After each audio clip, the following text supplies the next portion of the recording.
بسم الله الرحمن الرحيم بسم اللہ الرحمن الرحیم۔ السلام علیکم احباب۔ آپ احباب کو خوش آمدید کہتے ہیں۔ اگر آپ نے ابھی تک ہمارے چینل کو سبسکرائب نہیں کیا تو سبسکرپشن کا بٹن دبا کر سبسکرائب کرنا مت بھولیے تاکہ آئندہ آنے والی تمام ویڈیوز آپ کو بآسانی مل سکیں۔ آج کی اس ویڈیو میں ہم آپ کو طریقہ کار بتائیں گے کہ انڈے کے ذریعے سے آپ کس طرح بلیچ کریم بنا سکتے ہیں اور اپنے چہرے کو یا ہاتھوں کو گورا کرنے کے لیے اس کا کس طرح سے استعمال کیا جا سکتا ہے۔ سب سے پہلے تو آپ کو یہ بتاتے چلیں کہ آپ نے یہ جو بلیچ کریم بنانی ہے اس کو آپ نے زیادہ دیر اپلائی نہیں کرنا، اور جو طریقہ کار آپ کو بتایا جائے گا اس کے مطابق ہی آپ نے اسے اپلائی کرنا ہے۔ اس کے بغیر آپ نے جو بھی طریقہ آپ استعمال کریں گے وہ آپ کو نقصان دے سکتا ہے۔ اور اگر آپ نے ابھی تک ہمارے چینل کو سبسکرائب نہیں کیا تو سبسکرپشن کا بٹن دبا کر سبسکرائب کرنا مت بھولیے۔ سب سے پہلے تو آپ ایک چھوٹا باؤل لیں اور اس چھوٹے سے باؤل میں آپ انڈے کی زردی نکال لیجئے اور اس زردی کو آپ الگ کر لیں گے اور صرف سفیدی رہنے دیں گے۔ 2 چمچ جو ہے وہ سفیدی آپ الگ کر لیں اور اسے ایک چھوٹے سے باؤل میں ڈال لیجئے۔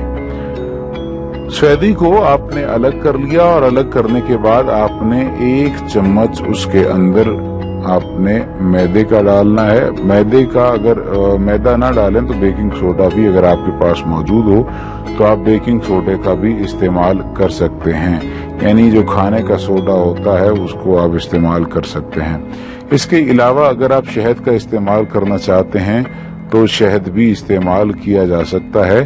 شہد آپ کی جو کریم ہے اس کو سختی فراہم کرتا ہے اور سختی اس طرح پر اسے اس طرح سے سخت بنا دیتا ہے کہ وہ آپ کی جلد کے لیے بہت بہتر اور بہت کارگر ثابت ہوتا ہے۔ بعض لوگوں کو جو ہے وہ شہد راس نہیں آتا، تو شہد اگر جن لوگوں کو راس نہیں آتا یا جن لوگوں کو شہد سے الرجی ہے تو وہ شہد کا استعمال نہ کریں اور شہد سے گریز کریں اور کوشش کریں کہ شہد کا استعمال نہ کیا جائے۔ طریقہ کار دوبارہ آپ کو بتا دیتا ہوں۔ سب سے پہلے آپ نے انڈا لینا ہے۔ انڈے کے بعد آپ نے اس میں سے زردی اور سفیدی کو الگ کر لینا ہے۔ 2 چمچ آپ سفیدی کے لیں گے۔ اس کے بعد آپ نے بیکنگ سوڈے کا استعمال کرنا ہے اور ساتھ ہی ساتھ آپ نے شہد کا استعمال بھی ساتھ میں شروع کر دینا ہے۔ جب آپ شہد کا استعمال کریں گے تو اس کے ساتھ آپ نے وہ تمام کی تمام چیزیں جو کہ اس حصے میں آپ کو ڈالنی ہیں ان کا بھی استعمال اگر آپ ڈالنا چاہیں تو استعمال کر سکتے ہیں انہیں بھی۔ مثلا اگر آپ لیمو اس میں ڈالنا چاہتے ہیں تو لیمو کو لازمی طور پر آپ اس میں شامل کر لیں تاکہ اس کا جو اثر ہے وہ مزید بڑھ سکے۔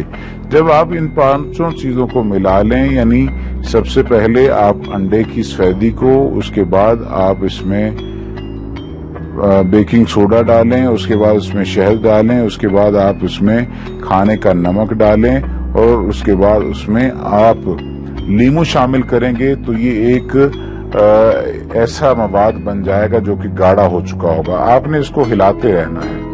آپ نے اسے اتنا ہلانا ہے کہ وہ گاڑھا بن جائے اور اس میں سے خمیر اٹھنے لگے۔ لیمو کی وجہ سے اور اس کے ساتھ ساتھ شہد کی وجہ سے یہ اس میں خمیر جو ہے وہ کافی گاڑھا ہو جائے گا اور خمیر اچھا سا بن جائے گا۔ جب یہ خمیر ایک اچھے خمیر کی صورتحال اختیار کر لے اور آپ کو تسلی ہو جائے کہ یہ خمیر اچھا خمیر بن گیا ہے تو اسے اپنے ہاتھوں پر اپلائی کرنا شروع کریں۔ سب سے پہلے آپ اپنے بائیں ہاتھ کی بائیں انگلی سے آغاز کریں اور اس کے ساتھ ساتھ آپ اپنے ہتھیلیوں کی پشت پر بھی اس بلیچ کو استعمال کر سکتے ہیں۔ جب آپ اس بلیچ کو بنائیں تو بنانے کے بعد آپ نے اسے تھوڑی دیر کے لیے رکھ دینا ہے تاکہ آپ اپنے ہاتھ وغیرہ دھو سکیں۔ یہ آسان اور آزمودہ نسخہ ہے جس کے ذریعے سے آپ اپنا رنگ سفید کر سکتے ہیں۔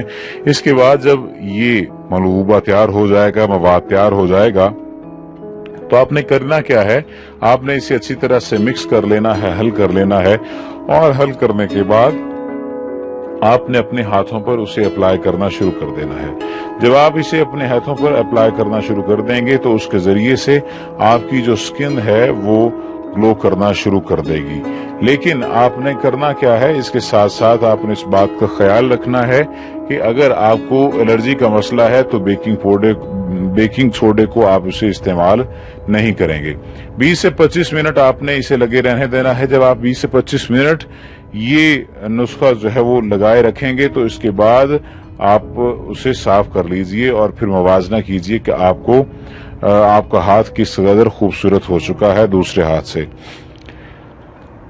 آپ اپنی جلد کو خوبصورت بنانے پر بہت توجہ دیتے ہیں اور اس کے لیے مختلف کریموں کا استعمال بھی کرتے ہیں۔ بعض اوقات یہ فائدہ دیتی ہے لیکن کبھی ان کا نقصان بھی زیادہ ہوتا ہے۔ ہم میں سے اکثر لوگوں کو خوبصورت جلد کی چاہ ہوتی ہے اور بھلا کیوں نہ ہو، چہرے بھلا کس کو اچھے نہیں لگتے، خوبصورت چہرے۔ اور یوں تو بہت سارے طریقے ہوتے ہیں جلد پر توجہ دینے کے، لیکن بنیادی طور پر جلد کو صاف رکھنا بے حد ضروری ہے کیونکہ اس سے عمر کا اظہار ہوتا ہے اور اس کے علاوہ اور بہت سے مسائل ہیں جن سے خواتین دوچار رہتی ہیں۔ آپ کو وہ آسان نسخے بتاتے ہیں جن کے استعمال سے آپ کی جلد نہ صرف خوبصورت ہوگی بلکہ آپ کی جلد کو نقصان پہنچانے والی کریمیں جو ہیں وہ بھی نقصان نہیں پہنچا سکیں گی۔ سب سے پہلے جلد کو داغ دھبوں سے روکنا چاہتے ہیں، اگر آپ لائنوں اور لکیروں سے روکنا چاہتے ہیں، جوئیوں سے بچانا چاہتے ہیں اور اسے چکنا رکھنا چاہتے ہیں تو اس کے لیے بہت ضروری ہے کیونکہ یکساں عمر کے دو اشخاص کی جلدیں ایک عمر نہیں بتائیں گی، کیونکہ ذہنی آسودگی اور مالی استحکام انسانی جلد پر بھی اثر انداز ہوتا ہے۔ اکثر 40 سال برس کا جو بزنس مین ہے اور اتنی ہی عمر کا نوکری پیشہ آدمی ہے آپ کو واضح طور پر ایک دوسرے سے مختلف نظر آئیں گے۔ جلد میں رونما ہونے والے اس قسم کے تغیرات کا ایک سبب یہ بھی ہے کہ آپ اپنی جلد کے ساتھ رویہ رکھتے ہیں، کیسا رویہ رکھتے ہیں اور آپ نے اسے کس طرح سرد گرم سے محفوظ رکھا ہے۔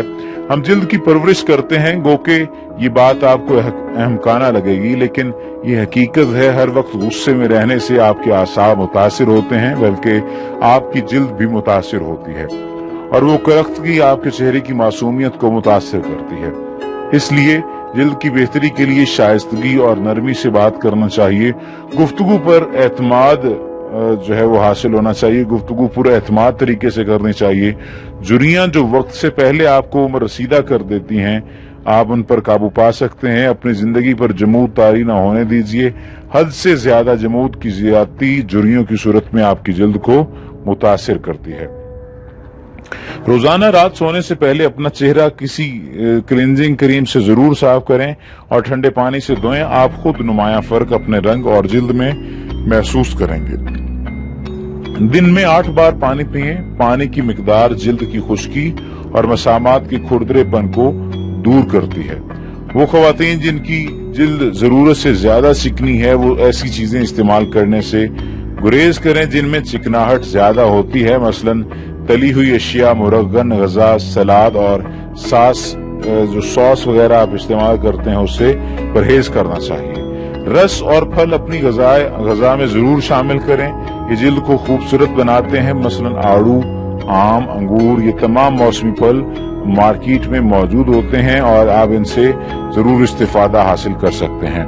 ٹماٹر جو ہے وہ بھی آپ اس کا بھی استعمال کر سکتے ہیں، وہ اس کا ماسک بہت اچھا بنتا ہے۔ کھیرے کا ماسک چہرے کے لیے بے حد مفید ہوتا ہے، اس کا رس چہرے پر لگانے سے نہ صرف ٹھنڈک ملتی ہے بلکہ آپ کی جلد موسمی اثرات سے محفوظ رہتی ہے۔ دہی پھینٹ کر پورے چہرے پر لگائیں، سوکھ جانے کے بعد ہلکی ہلکی ہاتھوں سے چہرے سے میل صاف کریں، پھر ٹھنڈے پانی کے چھینٹے منہ پر ماریں، آپ کو اپنی جلد شفاف اور صاف نظر آئے گی۔ کینو سکھا کر اس کے چھلکوں کو پیس لیں، صابن کا استعمال کریں، آپ کا چہرہ، آپ کی جلد کچھ ہی دنوں بعد خود گواہی دے گی اس کے حق میں۔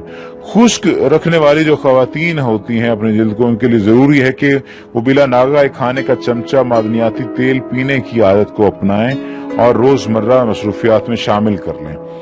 اس کے ساتھ ہی غذائیت سے بھرپور ایسی غذا جس میں چکنائی کی مقدار زیادہ ہوتی ہے وہ کھائیں۔ وٹامن اے کے استعمال سے بھی خشک جلد کو تر و تازہ رکھا جا سکتا ہے۔